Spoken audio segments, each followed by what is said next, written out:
It's 1:31 p.m. on January 6th, and I'm going to get a COVID test.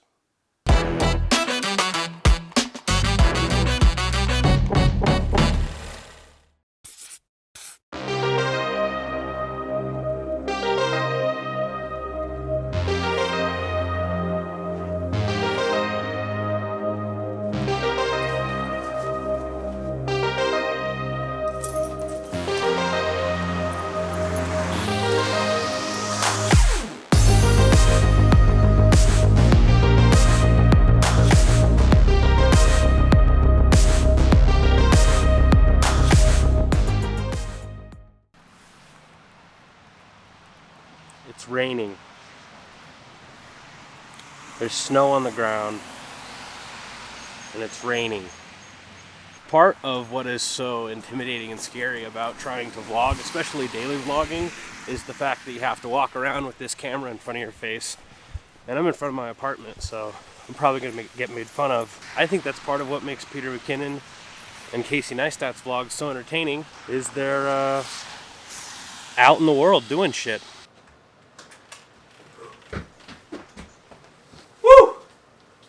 I got that out there on the wheel. Oh, Bubba.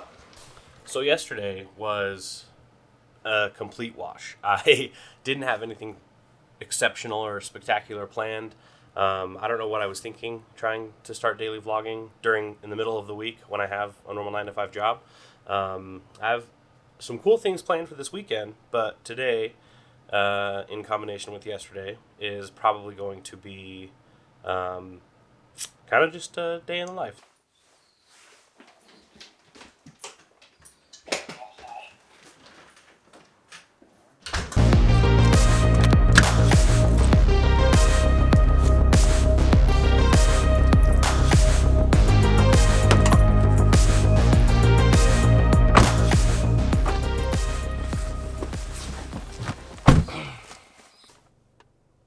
So here's what's happening today. I just grabbed a coffee. I got the dog with me.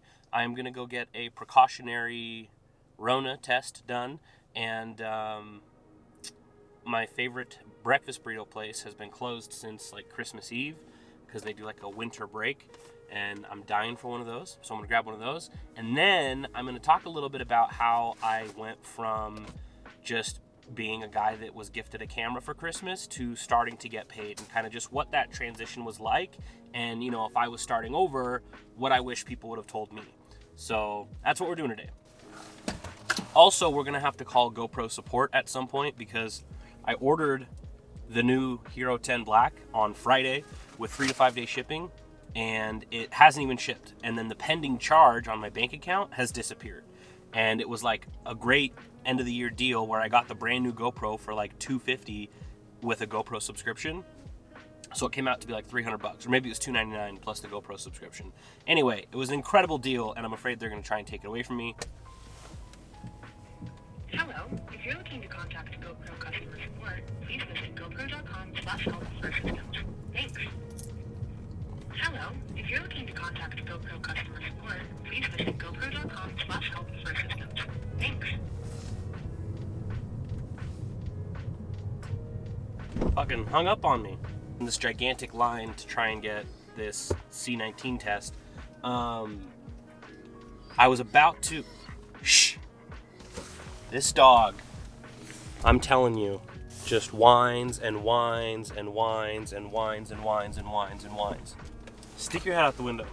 What was I talking about? Oh, I'm in this line and I was filling out a contact us form for GoPro because I tried calling their support number and it just said, go talk to us online. But as I was doing that, I went into my email to search for the date that I placed the order and the order number and things like that. So I searched GoPro in the email and then it popped right up saying like has shipped or something. And I was like, when the hell did that email come through? And apparently at like 10 a.m. this morning when I was not feeling great, that email came in. So it says, the email from GoPro says that it's shipped. You click the tracking information and it goes to a UPS website where it says label created. And so I still don't have an ETA on when it's supposed to be here. And that the money for the GoPro got like, not refunded to my account, but it was a pending charge, and then that charge disappeared. So I haven't technically been charged for this GoPro yet, and there's a label created, but there's no ETA, and it for sure was not 3 to 5 day shipping. But the shipping was free anyway, so am I allowed to complain? Probably not. Look at this line. I'm still on the main part of the road.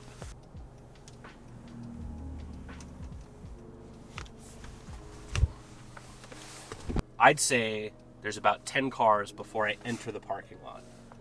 And then it's a big loop of people. So it's 2:37 right now. I'd say I've been waiting about 5 to 10 minutes already. Let's see just how long it takes for me to actually get in there and get this test done.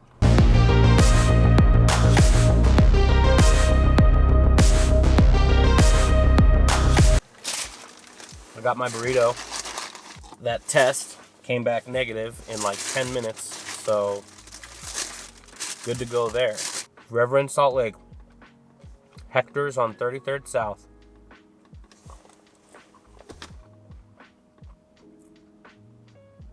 Oh, there's nothing like it. Damn.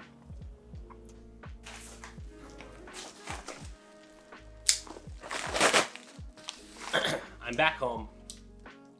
This day has completely gotten away from me. And... oh, nice!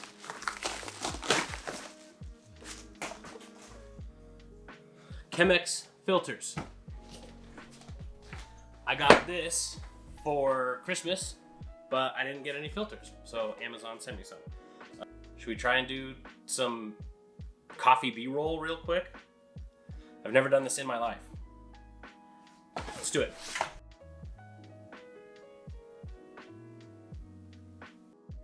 How to make coffee in a Chemex brewer. What you'll need is a scale and a timer, or both in one. A Chemex, filters for your Chemex, and the bendy tripod's downfall is always going to be the fact that you set it up, and by the time you get into position, legs splay out. We're not going to make coffee with that Chemex for 2 reasons. You need a scale, which I don't have because I'm not a drug dealer, and it's 5:40 p.m. I probably don't need any coffee. I want to end this vlog by telling that story of how I went from being a guy with a camera to being a paid professional photographer. A little bit of backstory is like the only time that I had really shot photos was when I went backpacking when I was 18 with a bunch of my friends, like right after we graduated high school. And one of our buddies had a little point and shoot camera, and I just wanted to be the photo guy. And so I carried that for like the whole 6-7 days that we were in the woods, and I shot photos of like everything and like made it into a slideshow when I went to college. But that was like my first experience doing photography. And I was just trying to remember the trip. After that, you know, around that time is when I had, you know, one of the first generations of the iPhone, so I could just pull out my phone and take photos of everything. And I did that for a long time. I was just always the photo guy with my phone, but never had taken photography seriously, never had a camera or anything like that. Fast forward to like 2016, 2017, I started this clothing line that you see everywhere, and I wanted to be able to take good photos of the products, and so I was gifted my first camera in, I think for Christmas of 2017, I believe. And it was this Rebel T6. No flippy screen, nothing like that. Pretty basic, just 2 kit lenses, an 18 to 55 and a 75 to 300. I want to use that.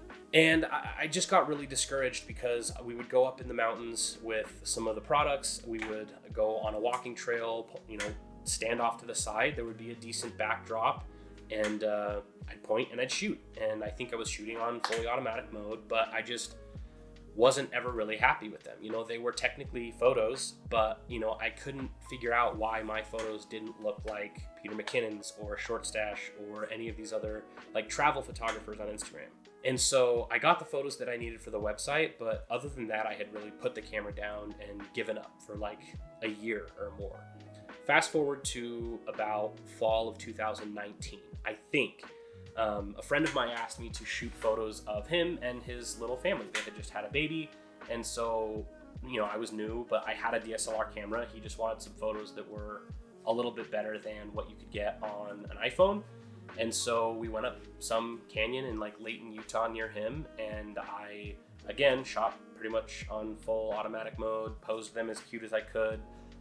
There were leaves everywhere, but again, they were photos.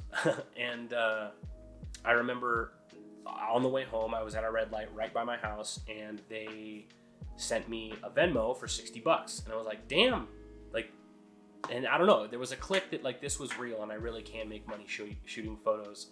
And I had so much fun doing it that I was like, okay, I'm just gonna take 10,000 photos. Like I'm gonna spend 10,000 hours, like I'm Outliers, Malcolm Gladwell. I'm going to, I think that's what came up with that. And I just remember being like, okay, like I can actually make money shooting photos. And that was kind of a moment where I was like, okay, I want to be good at this, but I'm not very good at it right now. And so I just decided, like, I'm gonna take so many photos and then just, critique them and learn and try and get a little bit better. And so I asked every single friend that I had that was in a relationship if I could take couples photos of them.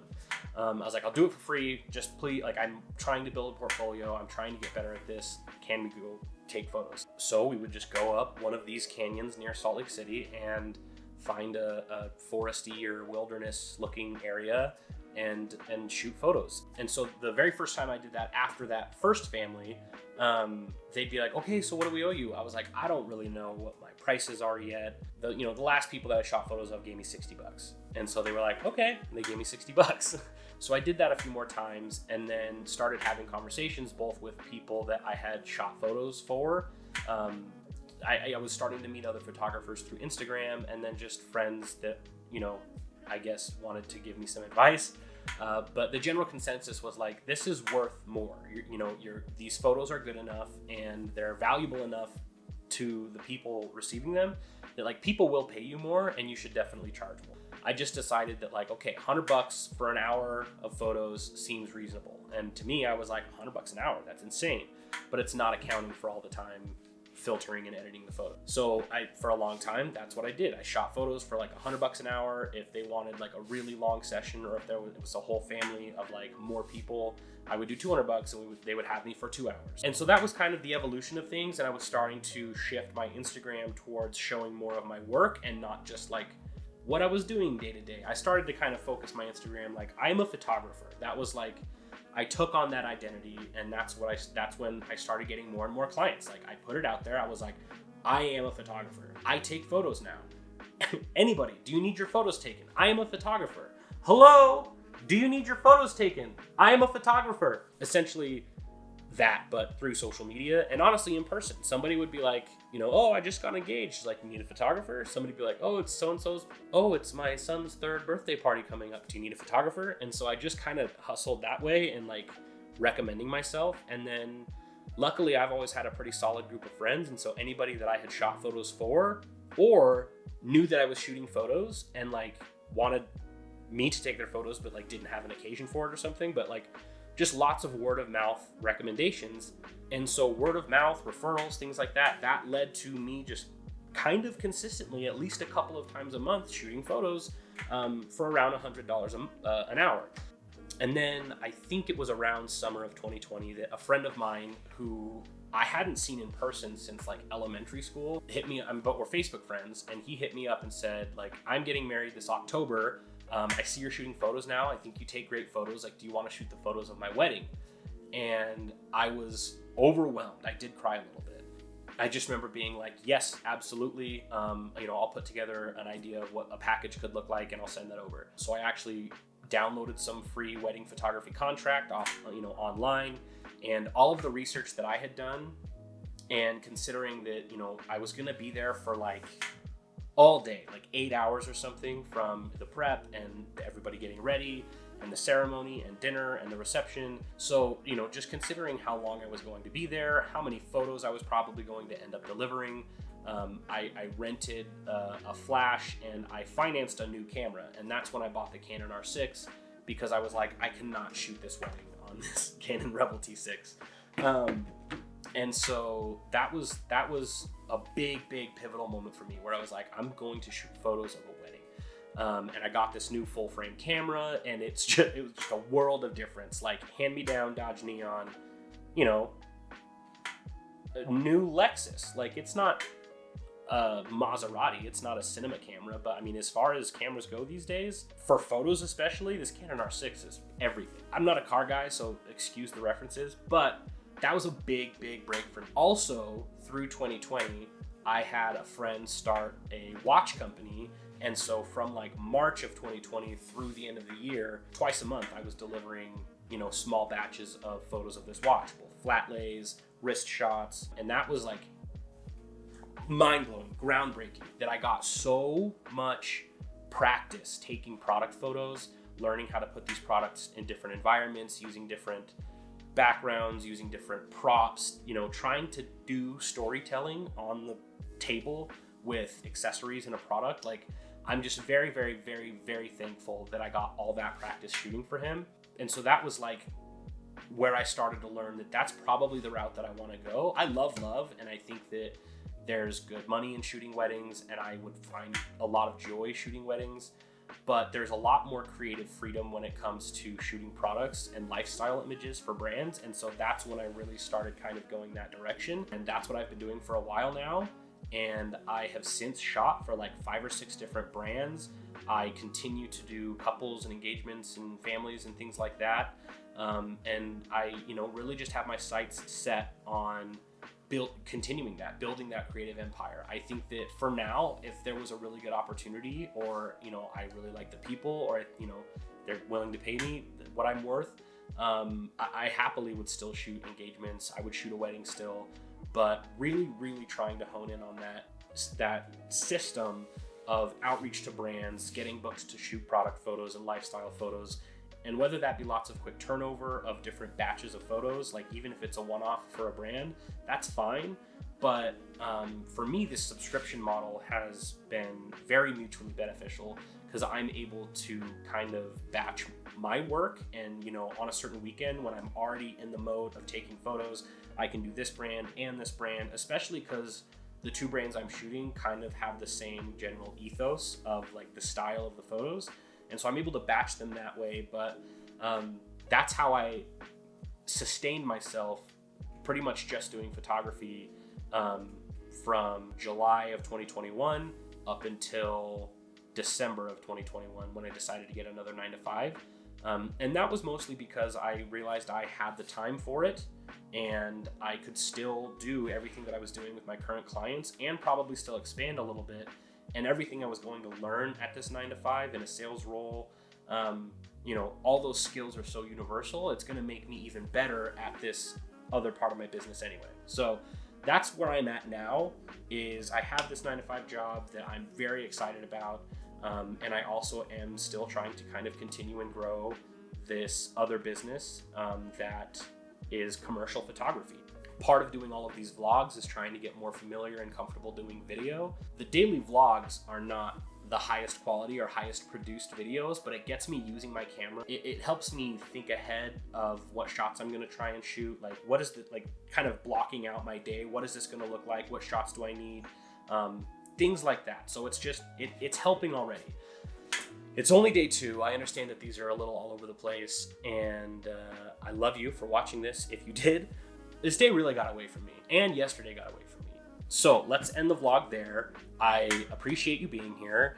If, you know, 10 of you see this, I love you so much. If one day my channel blows up and you're watching this again years later and you're binge watching all my vlogs and you're like, wow, this was the beginning.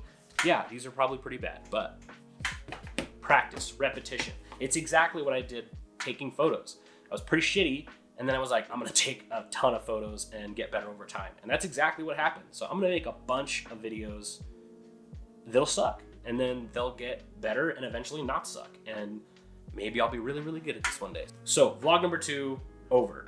Hit the subscribe button if you're not subscribed already. Follow me on Instagram and Twitter if you don't already. It's at Michael, M-I-K-A-L, with double letters I through L. What a weird way to say that. This is only the beginning. Check me in a year or 2 years. I'm gonna be rich and famous and creating for, you know, the biggest and coolest brands and just working on really cool shit. This is only the beginning. Thank you for being here. day one fans. Subscribe if you're not already. Give the video a like just to give it, a little extra love, just because it's not the most algorithm-friendly video. I'm a nobody right now, so nobody cares about my vlogs, but we're getting there. So subscribe, like button, follow me on Instagram and Twitter if you don't already. It's at MIIKKAALL. It's my name, Michael, M-I-K-A-L, with double letters except for the M. Confusing as possible, I know. It's right there, and I'll put it here. I love you so much. I need to stop talking. Bye.